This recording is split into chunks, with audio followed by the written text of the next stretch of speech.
नमस्कार। इंजीनियरिंग विषयों में रुचि बनाने और विषय समझ को मजबूत बनाने के लिए शुरू किए गए श्रीदेवी क्लासेज यूट्यूब चैनल पर एक बार फिर आपका स्वागत है। हमारी प्लेलिस्ट इंडक्शन मोटर में टेस्टिंग को समझते हुए हमने एक लर्निंग वीडियो में नो लोड टेस्ट के बारे में जाना था। आज समझते हैं इंडक्शन मोटर में ब्लॉक रोटर टेस्ट के बारे में, जिसमें हम मैकेनिकल मीन से एक मोटर के रोटेशन को रोककर उसके रोटर को ब्लॉक करके रिड्यूस्ड वोल्टेज की सप्लाई देके ऑलमोस्ट फुल लोड करंट पे टेस्ट वोल्टेज, लाइन करंट और इनपुट पावर कैलकुलेशंस करके हम इंडक्शन मोटर में जो वेरिएबल लॉसेज होते हैं, स्टेटर और रोटर में कॉपर लॉसेज, उनकी कैलकुलेशन कर सकते हैं। साथ ही साथ हम सीरीज ब्रांच के जो इक्विवेलेंट सर्किट में पैरामीटर्स होते हैं, प्राइमरी और सेकेंडरी वाइंडिंग में पर फेज रेजिस्टेंस और लीकेज फ्लक्स को रिप्रेजेंट करने वाले स्टेटर और रोटर के लीकेज रिएक्टेंस, इनकी कैलकुलेशंस भी की जा सकती है। हम एक मोटर में फुल सप्लाई वोल्टेज के साथ क्या शॉर्ट सर्किट करंट कंडीशंस रहेगी, इसकी जानकारी भी ब्लॉक रोटर टेस्ट से प्राप्त कर सकते हैं। Block rotor test no load test के साथ मिलकर एक इंडक्शन मोटर के सर्किल डायग्राम को बना देता है, जिससे हम मोटर की सारी परफॉर्मेंस पैरामीटर को कैलकुलेट कर सकते हैं।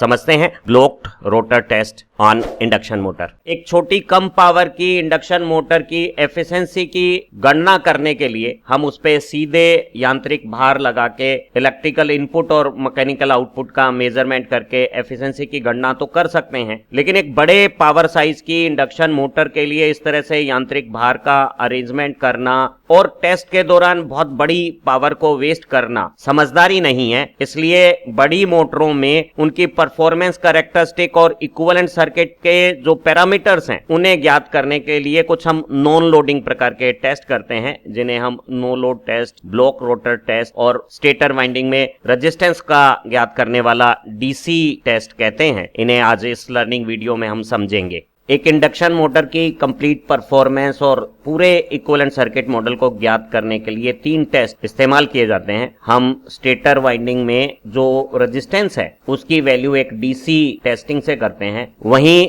बिना मैकेनिकल भार के नो लोड टेस्ट करके हम जो इंडक्शन मोटर में फिक्स लॉसेज होते हैं, जिन्हें हम रोटेशनल लॉसेज भी कहते हैं, उन्हें ज्ञात करते हैं। साथ ही साथ ये जो इक्विवेलेंट सर्किट मॉडल में हमारा जो शंट ब्रांच में कोर लॉस रेजिस्टेंस और मैग्नेटाइजिंग रिएक्टेंस है, उनकी भी जानकारी प्राप्त होती है। वहीं एक इंडक्शन मोटर को लो वोल्टेज की सप्लाई देके मैकेनिकली उसके रोटेशन को ब्लॉक करके, रोटर को ब्लॉक करके जो टेस्ट किया जाता है, उससे हम वेरिएबल लॉसेस, जो स्टेटर में कॉपर लॉसेज और रोटर में कॉपर लॉस का सम है, उसे ज्ञात करते हैं। साथ ही ये हम जो सीरीज ब्रांच के पैरामीटर हैं इक्विवेलेंट सर्किट मॉडल में, इनकी भी जानकारियां प्राप्त करते हैं। एक इंडक्शन मोटर के लिए रेजिस्टेंस टेस्ट एक डीसी सप्लाई के साथ डीसी वोल्टमीटर और डीसी एमीटर लगा के स्टेटर वाइंडिंग में पर फेज रेजिस्टेंस की वैल्यू को ज्ञात करना कहलाता है। और इस टेस्ट को करने के लिए अगर वाइंडिंग स्टार कनेक्टेड है, जैसा कि इस चित्र में दिख रहा है, तो हम मोटर वाइंडिंग के जो 3 सिरे हैं उनमें से किन्हीं 2 सिरों के बीच में एक एडजस्टेबल डीसी वोल्टेज लगाते हैं और इस वोल्टेज का मेजरमेंट एक वोल्टमीटर से किया जा सकता है और एक करंट लिमिटिंग रजिस्टर के साथ सर्किट में जो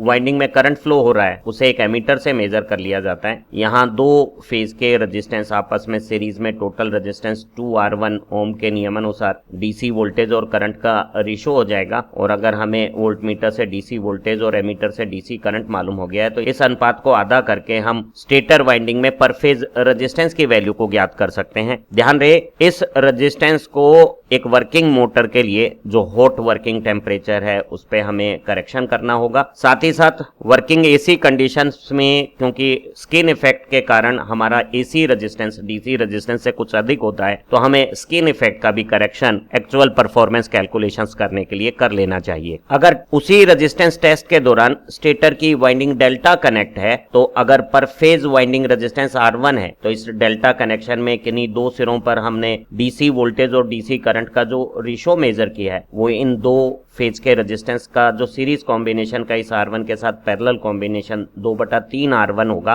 तो हम डीसी वोल्टेज और डीसी करंट के रेशो को 3/2 गुना, 1.5 गुना करके पर फेज रेजिस्टेंस की वैल्यू कैलकुलेट कर सकते थे। एक बार फिर हमें इस रेजिस्टेंस को ऑपरेटिंग हॉट कंडीशंस और डीसी के बजाय एसी में जो स्किन इफेक्ट के करेक्शंस होते हैं उनके लिए करेक्ट करना जरूरी है। डीसी टेस्ट से स्टेटर वाइंडिंग में पर फेज रेजिस्टेंस की वैल्यू से हम रोटर और स्टेटर में कॉपर लॉसेस को अगर उनका सम हमें मालूम हो तो सेपरेट कर सकते हैं। इसी तरह से हमने एक लर्निंग वीडियो में पाया था कि एक मोटर पे बिना किसी मैकेनिकल लोड के नो लोड कंडीशंस पे जब उसे ऑलमोस्ट सिंक्रोनस स्पीड पे चलाते हैं, जीरो स्लिप के आसपास उसकी रोटेशन होती है, तो वो एक ओपन सर्किट कंडीशन जैसा रोटर सर्किट बिहेव करता है और लाइन वोल्टेज, लाइन करंट और पावर इनपुट के मेजरमेंट से हम रेटेड वोल्टेज और रेटेड फ्रीक्वेंसी की सप्लाई से रेटेड वर्किंग फ्लक्स कंडीशंस में स्टेटर में कोर में आयरन लॉसेस और रोटेशन में जो मैकेनिकल फ्रिक्शन और विंडेज लॉसेस हैं, जिनके टोटल को हम रोटेशनल लॉसेस कहते हैं, उनकी कैलकुलेशन कर सकते हैं। साथ ही साथ इंडक्शन मोटर के इक्विवेलेंट सर्किट मॉडल में जो ये शंट ब्रांच में कोर लॉस रेजिस्टेंस है आरसी और मैग्नेटाइजिंग रिएक्टेंस है एक्सम, इसकी वैल्यू की भी गणना नो लोड टेस्ट से की जा सकती है। आज पूरी डिटेल में समझते हैं ब्लॉक रोटर टेस्ट को किस तरह से कंडक्ट किया जाता है और टेस्ट डाटा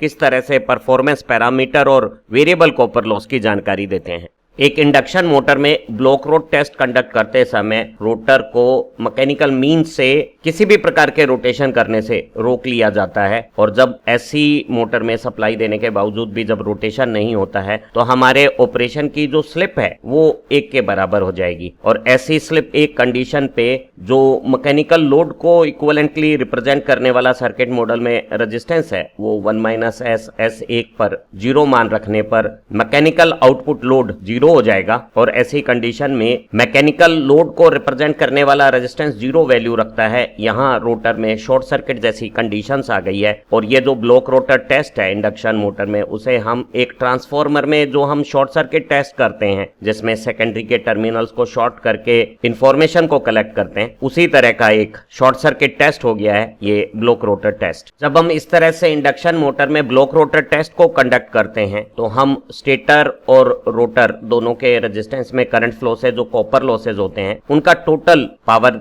इनपुट से कैलकुलेट कर सकते हैं। साथ ही साथ जो वोल्टेज और करंट की रीडिंग्स आती हैं उनसे इस सीरीज ब्रांच के parameter, stator resistance, rotor resistance का सम और स्टेटर और रोटर दोनों में लीकेज फ्लक्स के इफेक्ट को रिप्रेजेंट करने वाले लीकेज रिएक्टेंस के सम को मालूम कर सकते हैं। हम नॉर्मल सप्लाई वोल्टेज के साथ एक मोटर को अगर हम ऑपरेट करते हैं तो उसमें शॉर्ट सर्किट करंट की क्या वैल्यू रहेगी उसकी भी जानकारी इस ब्लॉक रोटर टेस्ट से प्राप्त कर सकते हैं। ब्लॉक रोटर टेस्ट की इंफॉर्मेशन और नो लोड टेस्ट की इंफॉर्मेशन दोनों के कॉम्बिनेशन से इंडक्शन मोटर का सर्किल डायग्राम ड्रा करके सारी परफॉर्मेंस पैरामीटर, अलग अलग स्लिप या स्पीड पे टॉर्क, पावर आउटपुट, एफिशिएंसीज, अलग अलग प्रकार के लॉसेज, इनकी कैलकुलेशन भी कर सकते हैं। लेबोरेटरी में ब्लॉक रोटर टेस्ट करने के लिए रोटर को मैकेनिकली ब्लॉक करके 0 स्पीड की कंडीशंस पे हमेशा रखते हुए जब स्लिप 1 होगी, हम जो स्टेटर की डेल्टा कनेक्टेड वाइंडिंग होती है रूटीन नॉर्मल डिजाइन के लिए, उसके 3 सिरों पर 3 फेज की बैलेंस सप्लाई एक रिड्यूस्ड वोल्टेज के साथ देंगे। तो हम जो टेस्ट के लिए वोल्टेज सोर्स इस्तेमाल करते हैं वो एक वेरिएबल वोल्टेज 3 फेज सप्लाई हो सकती है। कुछ लोग यहाँ वेरिएबल वोल्टेज के साथ वेरिएबल फ्रीक्वेंसी सप्लाई का भी इस्तेमाल इस तरह के ब्लॉक रोटर टेस्ट के लिए करते हैं। टेस्ट के दौरान सप्लाई वोल्टेज को बहुत धीमे धीमे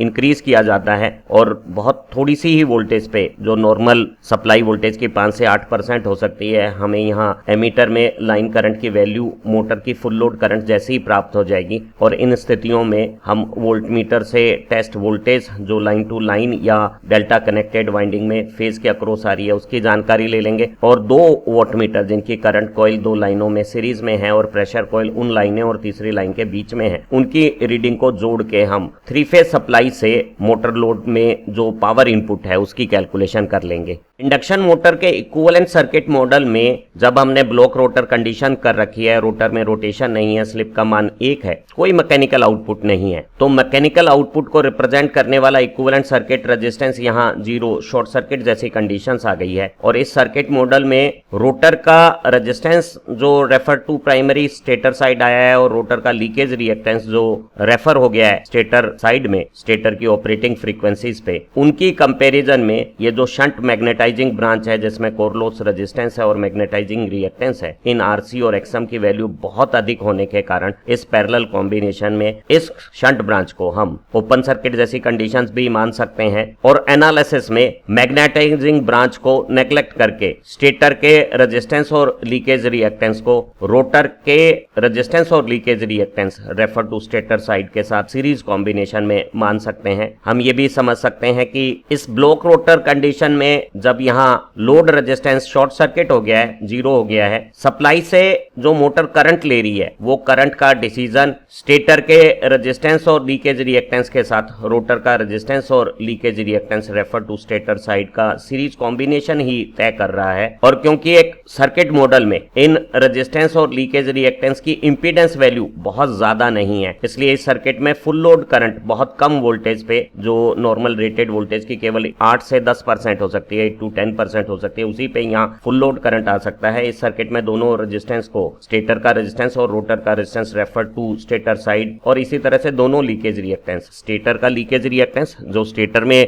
लीकेज फ्लक्स के फिनोमेना को रिप्रेजेंट कर रहा है, और रोटर का लीकेज रिएक्टेंस जो रोटर में लीकेज फ्लक्स के फिनोमेना को रिप्रेजेंट कर रहा है, और उसे हमने रेफर करके स्टेटर साइड में ले लिया, उनका सम टोटल इंपीडेंस हो गया है। और इस इंपीडेंस में इस शॉर्ट सर्किट कंडीशंस का फुल करंट, रेटेड करंट बहुत कम शॉर्ट सर्किट वोल्टेज पे ही हमें प्राप्त हो जाएगा। ध्यान रहे, अगर हम यहाँ शॉर्ट सर्किट टेस्ट में रिड्यूस्ड 8 to 10% वोल्टेज के बजाय फुल 100% रेटेड वोल्टेज अप्लाई कर देते तो ये current normal full load current से 10 गुना तक ज्यादा होकर मोटर को डैमेज कर सकता था। यहाँ भी इस टेस्ट के दौरान जब हम शॉर्ट सर्किट टेस्ट का करंट फ्लो कर रहे हैं तो मोटर में कोई डैमेज ना हो, इसके लिए जरूरी है कि इस टेस्ट को काफी तेजी से रीडिंग लेके पूरा कर लिया जाए और बहुत देर तक मोटर को इस तरह की शॉर्ट सर्किट कंडीशंस पे नहीं रखा जाए, क्योंकि मोटर में जब रोटेशन नहीं है, किसी प्रकार का कूलिंग एयर का सर्कुलेशन नहीं है, तो हीट का डेसिपेशन पुअर होने से हो सकता है रेटेड करंट की कंडीशन पे भी मोटर में टेम्परेचर राइज डैमेजिंग कंसिक्वेंसेस बना दे। तो शॉर्ट सर्किट टेस्ट को कंडक्ट करते समय दो सावधानियां बरतनी है। एक तो बहुत रिड्यूस वोल्टेज पे ही फुल लोड करंट जैसी कंडीशंस प्राप्त करके टेस्ट को कंडक्ट करना है, फुल रेटेड वोल्टेज को अप्लाई नहीं करना है। और दूसरी बात, टेस्ट को करते समय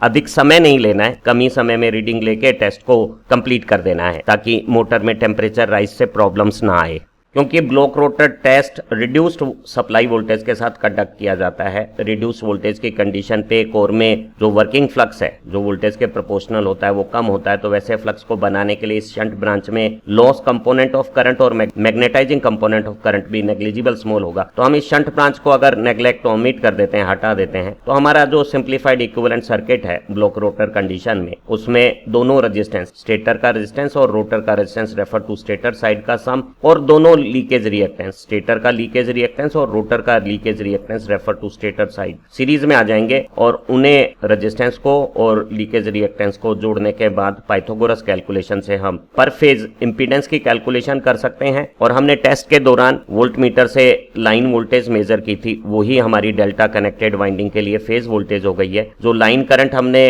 टेस्ट में मेजर किया है शॉर्ट सर्किट टेस्ट के दौरान, उसका अगर 1/√3 कर देंगे तो वो हमारी डेल्टा कनेक्टेड वाइंडिंग का फेज करंट हो जाएगा। तो जो फेज वोल्टेज और फेज करंट का जो रेशियो है शॉर्ट सर्किट टेस्ट में, वो हमारे लिए पर phase equivalent impedance refer to stator आ गया है। साथ ही साथ हमने दोनों वोल्टमीटर की मदद से शॉर्ट सर्किट टेस्ट में जो टोटल पावर इनपुट हुआ है उसे कैलकुलेट कर लिया है। और हमें पता है कि लीकेज रिएक्टेंस कोई पावर कंजम्पशन नहीं करते। पावर कंजम्पशन स्टेटर के रेजिस्टेंस में स्टेटर कॉपर लॉस और रोटर के रेजिस्टेंस में रोटर कॉपर लॉसेज हैं। इन दोनों का सम हमारी टोटल पावर इनपुट है, जो दो वोल्टमीटर की रीडिंग का सम है। पावर इनपुट में अगर हम I² का भाग दे देते हैं, और अगर वो करंट लाइन करंट का 1/√3 फेज करंट होता तो हमें एक फेज की पावर कंजम्पशन आ जाती। और अगर हमें तीनों फेज की टोटल कॉपर लॉसेज की कैलकुलेशन करनी है तो हम यहाँ जब उसे 3 टाइम्स करेंगे तो ये हमारा फॉर्मेट आ गया है। टोटल पावर कंजम्पशन हमारी वोल्टमीटर की रीडिंग से आई है, और इस रेशो से हमें इक्विवेलेंट रेजिस्टेंस जो इंडक्शन मोटर का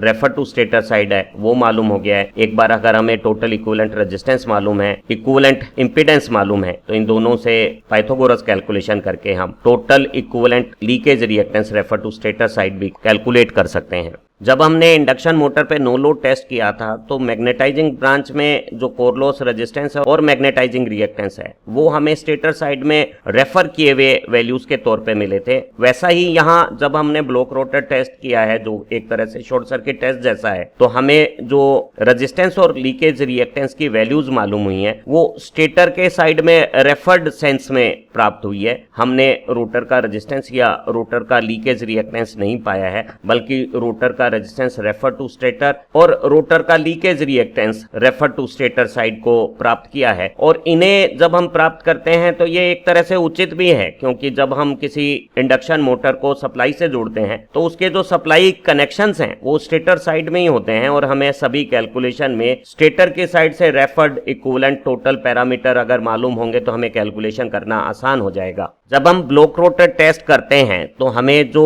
रेजिस्टेंस की वैल्यू मालूम होती है वो total equivalent resistance refer to stator side होता है, अर्थात वो स्टेटर रेजिस्टेंस और rotor resistance refer to stator side का सम होता है। हमें टेस्ट में इन दोनों की इंडिविजुअल वैल्यूज मालूम हो सकती हैं। अगर हम स्टेटर वाइंडिंग में डीसी टेस्ट से पर फेज रेजिस्टेंस निकाल चुके होंगे तो टोटल में स्टेटर रेजिस्टेंस को अगर हम सब्ट्रैक्ट कर देंगे तो हमें rotor resistance refer to stator side मालूम हो जाएगा। अन्यथा हम एक दूसरा काम भी कर सकते हैं, जो बहुत अधिक स्टार्टिंग टॉर्क के लिए डिजाइन की गई स्पेशल इंडक्शन मोटर्स हैं, उनके अलावा बाकी सभी इंडक्शन मोटर में जो जनरल डिजाइन की होती हैं, हम ये प्रज्यूम कर सकते हैं कि जो स्टेटर साइड में पर फेज रेजिस्टेंस है R1 या RS एस फॉर स्टेटर, वो रोटर साइड का resistance refer to stator side के न्यूमेरिक वैल्यू के rotor resistance refer to stator side की न्यूमेरिक वैल्यू के लगभग बराबर होता है। तो जो total equivalent resistance refer to stator आया उसे अगर हम आधा आधा कर लेते हैं तो हमें स्टेटर का रेजिस्टेंस और रोटर का resistance refer to stator side की न्यूमेरिक वैल्यूज प्राप्त हो जाएंगी। इसी तरह से हम total leakage reactance refer to stator side जो टेस्ट से कैलकुलेट करते हैं उसे अगर हम आधा आधा डिवाइड कर देते हैं, क्योंकि स्टेटर का लीकेज रिएक्टेंस और रोटर का leakage reactance refer to stator side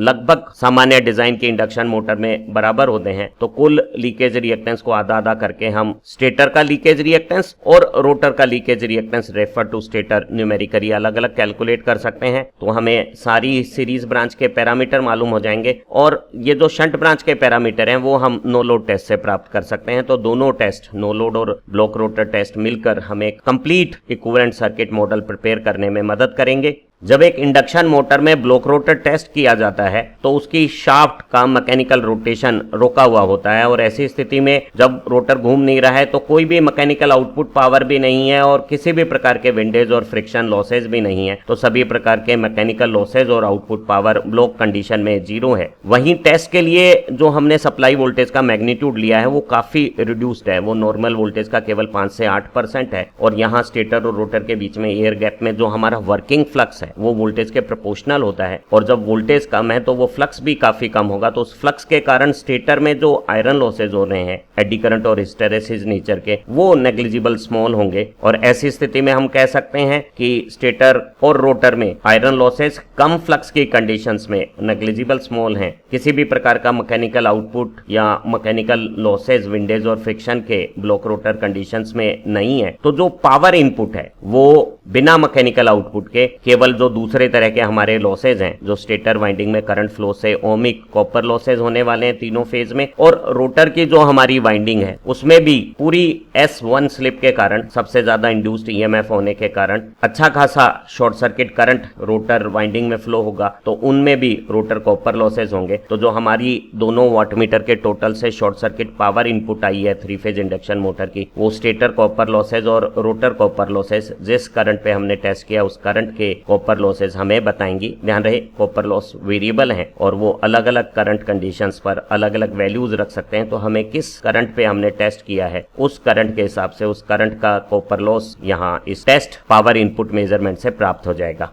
ध्यान रहे हमने ब्लॉक रोटर टेस्ट करते समय ऑलमोस्ट फुल लोड करंट जैसा करंट स्टेटर में फ्लो कर दिया था, और हमें बहुत रिड्यूस्ड 5 से 8% रेटेड वोल्टेज पे ही टेस्ट की कंडीशंस आ गई थी। लेकिन इसी इंफॉर्मेशन से हम एक मोटर में अगर ब्लॉक कंडीशन है और फुल सप्लाई वोल्टेज आ जाती है तो शॉर्ट सर्किट करंट के क्या मेजरमेंट नॉर्मल सप्लाई के साथ मोटर में रहते हैं उनकी कैलकुलेशन भी कर सकते हैं। हम मानते हैं कि जो लीकेज इंपिडेंस है, रेजिस्टेंस और लीकेज रिएक्टेंस का फेजर सम, वो एक लीनियरिटी रखता है और करंट वोल्टेज के प्रोपोर्शनल होगा। अगर टेस्ट शॉर्ट सर्किट वोल्टेज पे short circuit line current ISC है, तो अगर हम रेटेड वोल्टेज V0 के साथ अगर टेस्ट करेंगे तो इस नॉर्मल रेटेड वोल्टेज पे शॉर्ट सर्किट करंट का मान प्रोपोर्शनल कैलकुलेशन से आ जाएगा। अगर हमने ब्लॉक रोटर टेस्ट में फुल रेटेड वोल्टेज की 10% वैल्यू पे ही फुल लोड करंट प्राप्त कर लिया था, तो उसी मोटर पे अगर फुल रेटेड वोल्टेज सप्लाई की जाएगी तो शॉर्ट सर्किट कंडीशंस पे या ब्लॉक रोटर कंडीशंस पे जो स्टेटर मीटर का करंट है वो फुल लोड करंट का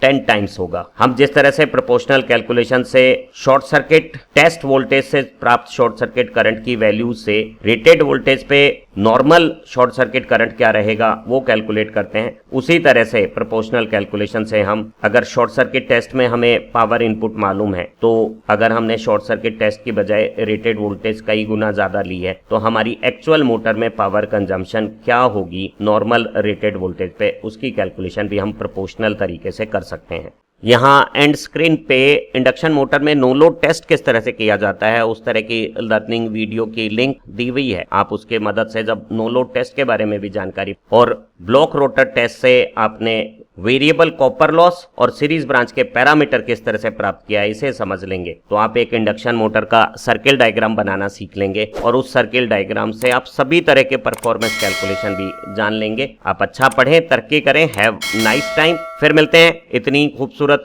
लर्निंग वीडियो के साथ। Thank you very much.